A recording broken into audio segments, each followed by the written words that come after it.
Your thought process. It should be so simple. Now, a lot of you here are really hungry, dedicated, working your absolute hardest to just try to just become everything that you really want to become. Understandable. At the same time, you need to understand that just because you understand a video or you understand how to trade the strategy, it does not mean that you are going to be able to do it. And it's super crazy that I can tell you this. And I've mentioned it every time, and you've probably heard it many times from me.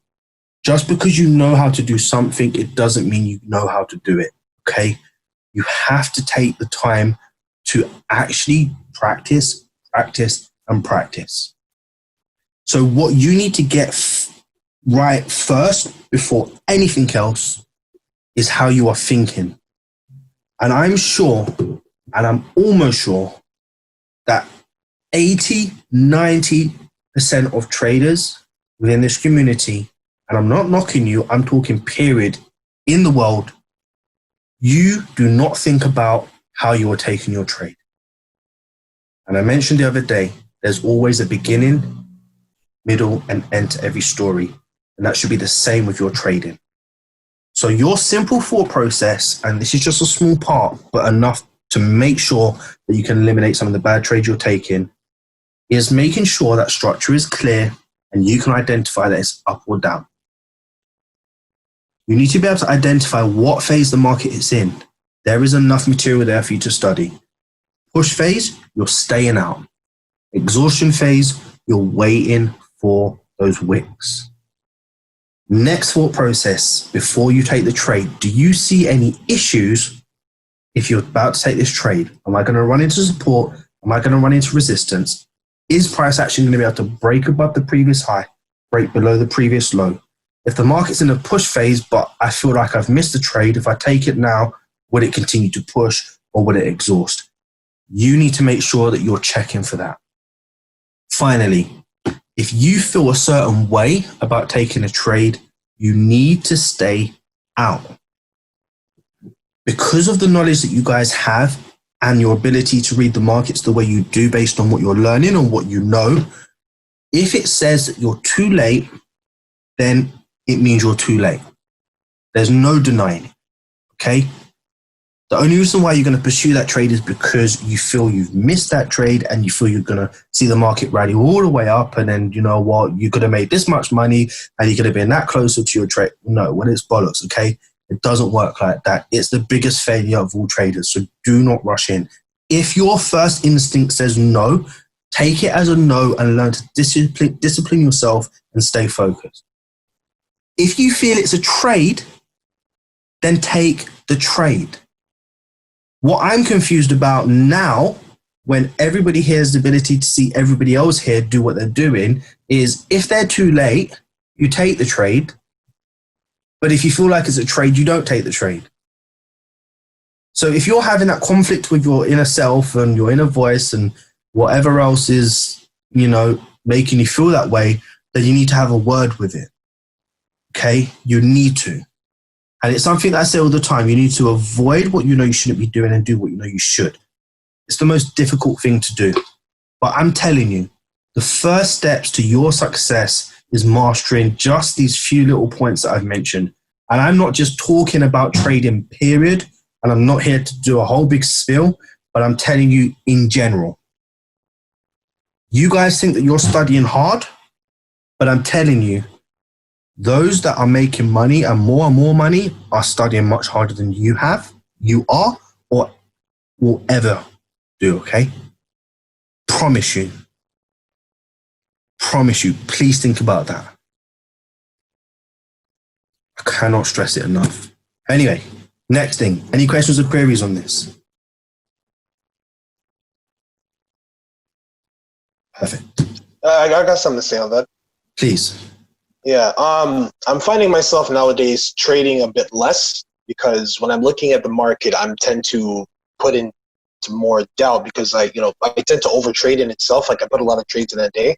So I'm starting to do a lot less, but to a point where I don't even want to enter the market most of the time because the thought process is just going in and out of my head in a way where it's like I don't want to take the trade. That is absolutely an amazing point. That really is an amazing point. Who was that, Carlos or Andrew? No, that was me. I was going to talk about something else about the thought process. Andrew, that's an amazing point, man. Seriously. Very good point. So this is what can happen to traders or in anything that you do.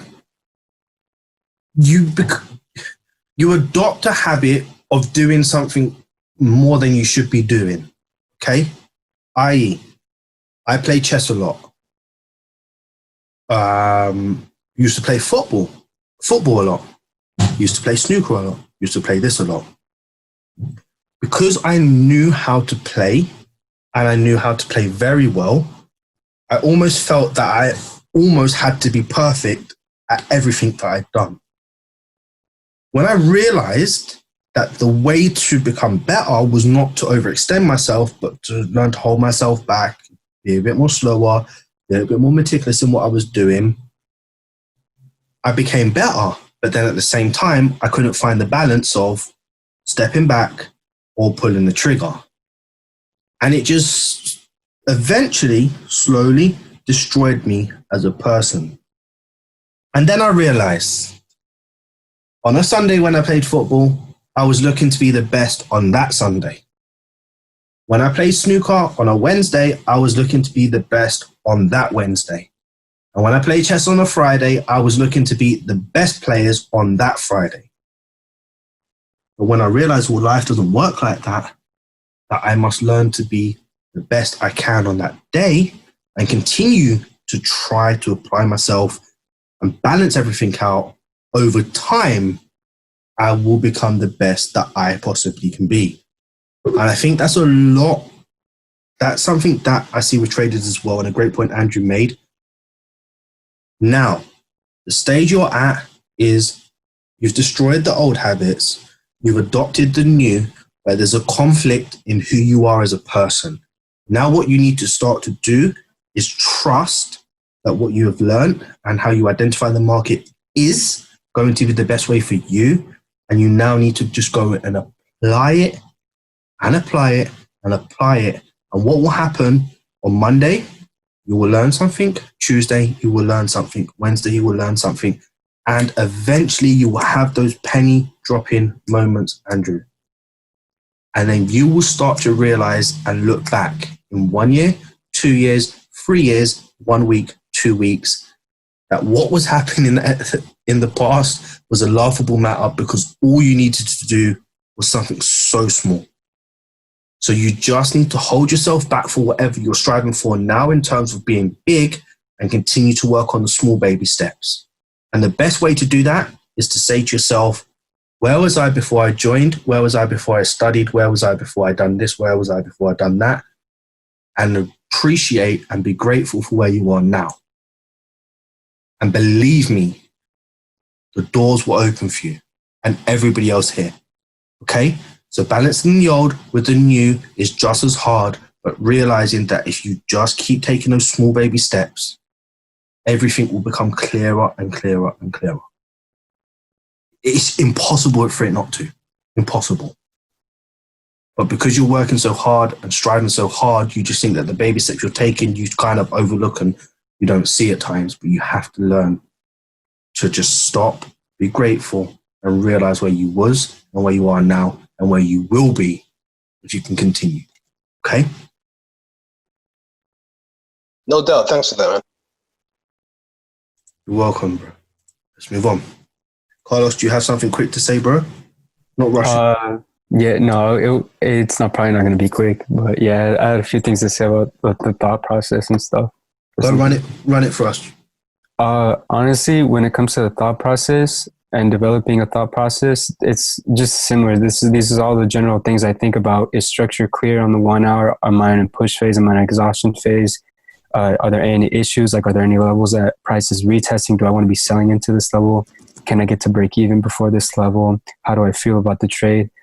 Eventually, once you think about it's legit the same thing. You're still taking the trade based on the strategy, like you're taking it like a machine, right? That's how Rox always explains to take it. But the thought process is where it gets different. We're actually like sort of trying to navigate. It's like throwing a dart at a dartboard. You gotta make sure you guide the dart. You can throw the dart, but you gotta make sure you can guide it. You gotta make sure there's nothing in the way.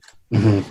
And then eventually, once you get past the thought process, this is where your psychology starts kicking in. And I feel that some traders are taking trades from setups that they shouldn't even be taking. Like, I don't know if this has happened to people, but this has happened to me before. Obviously, now I have more control over it now. But I used to be taking trades because of FOMO from setups that I knew I shouldn't have been taking. And I would fail to pull the trigger on setups I knew I should be taking. And so the thought process for me, it's good. But right now I'm just fixing, trying to add psychology to it. So now it's just, I'm also thinking about what I'm seeing on the charts and how I'm feeling and making sure I'm cool, I'm calm, collective, I can pull the trigger. And if it doesn't look like it's going to work out, I can just execute the trade. So let me ask you one question, just for everybody to hear, because I think you're a true example to the community. Carlos. Yeah. I mean, you know, somebody who has been somewhere and is now where they are will really understand where you're coming from. Yeah. Not look at you as a person that talks too much, but the person that is actually going through the road that will lead you to somewhere. Because you've come a long way, you know a lot, but you're still identifying that there are issues and things that you need to work on. And as long as you can realize that you have grown, that's what we mentioned, but yet there are still things that you need to work on, there is no way in hell that you're not going to get there. The only person that is going to stop you from getting there is yourself. Because if you're identifying and you're not adapting or making changes, then you are the problem. And everyone here should recognize that as traders. I'm telling you now, the reason why I don't post money or I don't post cars or anything else is because I know that that is not the guideline for you to get where you need to get to because of where I've been in my life. So if everybody can hear what I'm saying, what Stubbsy has already done and where he is now at, where Matthew is striving to reach, where Scott is going, where Carlos is going, where so many other traders in the community, and I apologize if I haven't mentioned your name and you're on the chat right now, but just because you guys chat so much, I just want to mention your names. Just understand, if you keep pushing, you recognize real, and you know where you need to work on, and you work on it, you just can't fail. You just can't. Trust me. Just trust me. But I'm going to go into a lot more of this next year. I really tried to help guide you guys how you can make this much easier for yourselves. Not trading-wise, because trading-wise, what we'll be trading, you will always have the elements of psychology, which I still do every day, and emotions, which I still do every day. Okay? We're not going to go into that because we're going to deviate, but I'm going to go into that more. Carlos, can we wrap that up, or you think you want to continue? No, that's it. All right. Thank you, bro. I appreciate you coming forward, man.